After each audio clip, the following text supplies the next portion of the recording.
Assalamualaikum warahmatullahi wabarakatuh. Kami dari kelompok 3, kelompok menghormati orang tua. Kami akan mempresentasikan bab berikut ini. Sebelumnya perkenalkan, nama saya Kafetril Yasin. Dengan 3 anggota kami yang lainnya, Kinan Supramono, Demas Wicaksono, dan Muhammad Hasyam. Oke, kita mulai. Yang pertama, pembicara pertama untuk Kinan, dipersilakan. Untuk yang pertama ini, kita akan membahas tentang kandungan surah Al-Isra ayat 23-24. Dalam ayat tersebut, ada 2 poin, yaitu larangan menyembah selain Allah atau menyekutukan Allah, dan berbuat baiklah kepada orang tua. Beberapa contoh perilaku berbuat baik pada orang tua diantaranya adalah janganlah mengucapkan kata di hadapan kedua orang tua. Menurut Ibnu Katsir, kata merupakan sebuah kata yang buruk dan paling ringan, sehingga kita dilarang mengucapkan kata tersebut, apalagi sampai mengucapkan kata yang menyakitkan. Lalu kita dilarang untuk membentak orang tua, terlebih melawannya dengan menggunakan tangan. Jangan sampai hanya karena kita merasa berbuat benar, sehingga berani membentak orang tua yang sudah membesarkan kita. Lalu, ucapkanlah kepada mereka perkataan yang mulia. Menurut Wahbah al-Zuhaili, kata karim dapat berarti lembut, baik yang disertai dengan penghormatan, tata krama, sopan, dan penuh penganggungan. Lalu, merendahkan diri di hadapan orang tua, maksudnya ialah kita senantiasa menaati perintahnya selama tidak berada di jalan maksiat kepada Allah. Karena itu merupakan suatu bentuk kasih sayang kepada mereka, dan jangan pernah merasa tinggi dengan keilmuan dan kekayaan yang kita miliki di hadapan mereka. Dan berdoalah untuk mereka. Sudah semestinya kita senantiasa mendoakan kedua orang tua kita, dan dalam ayat tersebut kita diperintahkan oleh Allah SWT untuk berdoa agar kedua orang tua kita diberi kelimpahan kasih sayang dari Allah sebagaimana dahulu mereka mendidik dan mengasihi kita semasa kecil. Ini ada beberapa hadis tentang perilaku kepada orang tua. Nabi SAW bersabda, ridho Tuhan itu di dalam ridhonya orang tua, dan ketidakridhoan Allah itu di dalam ketidakridhoan orang tua. Hadis ini diriwayatkan oleh Imam Al-Hakim dan Imam Tirmizi dari sahabat Abdullah bin Amr. Hanya saja dengan menggunakan redaksi. Lalu Nabi SAW bersabda, berbuat baiklah kepada orang tua kalian, maka anak-anak kalian akan berbuat baik kepada kalian. Dan jagalah diri kalian dari zina, maka istri-istri kalian akan terjaga dari zina. Hadis ini diriwayatkan oleh Imam At-Tabrani dari sahabat Ibnu Umar radhiyallahu anhu. Siapa saja yang disebut dengan orang tua? Orang yang lebih tua merupakan orang yang dipandang tua atau berpengalaman seperti pemimpin, kepala, dan penasihat. Pada umumnya, dalam suatu masyarakat, orang tua berperan penting dalam membesarkan anak. Orang tua adalah orang yang bertanggung jawab dalam sebuah keluarga, atau biasa dikenal dengan bapak ibu. Dalam ajaran Islam ada 3 kelompok orang tua yang wajib kita hormati serta muliakan, yaitu bapak ibu kandung, yaitu orang yang telah melahirkan serta membesarkan kita dengan kasih sayang yang tulus. Orang tua kandung sangat berperan dalam membentuk karakter anak. Kedua, bapak ibu mertua merupakan orang tua kandung dari pasangan kita. Kita wajib menghormati mertua kita selayaknya orang tua kita sendiri.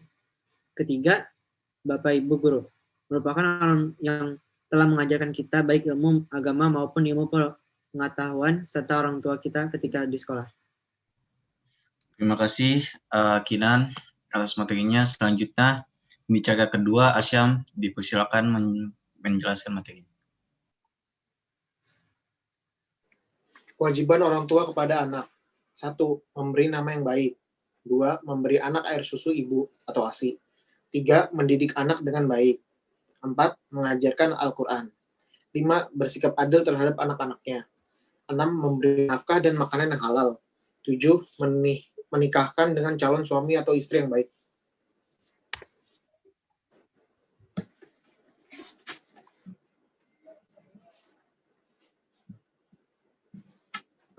Kewajiban anak kepada orang tua.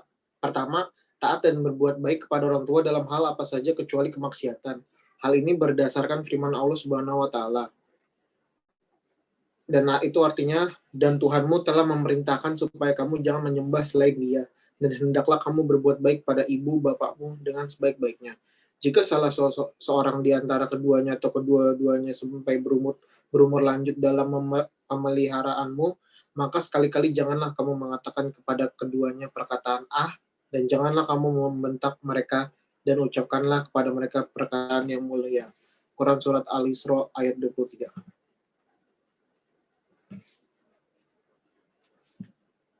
Kedua, memberi nafkah kepada orang tua. Jika mereka dalam keadaan fakir atau miskin, sedangkan anak dalam keadaan mampu, hal ini berdasarkan hadis Rasulullah SAW sebagaimana berikut. Dari Umarah bin Umair dari bibinya bahwasanya ia bertanya kepada Aisyah radhiyallahu anha, anak asuku adalah yatim, apakah aku boleh makan dari hartanya? Aisyah menjawab, Rasulullah SAW bersabda, sungguh di antara harta yang paling baik dimakan oleh seseorang adalah dari hasil kerjanya dan hasil kerja anaknya. Hadis riwayat Abu Daud. Terima kasih Asyam atas materinya. Untuk selanjutnya kita persilakan kepada pembicara ketiga, Demas, untuk menjelaskan materinya. Balasan Allah bagi yang memenuhi kewajibannya. Yang pertama bagi anak yang menunaikan kewajiban kepada orang tuanya. Yang pertama adalah berbakti dan menghormati orang tua merupakan amal yang paling utama. Apabila orang tua kita ridho atas apa yang kita perbuat, Allah Subhanahu wa Ta'ala pun ridho.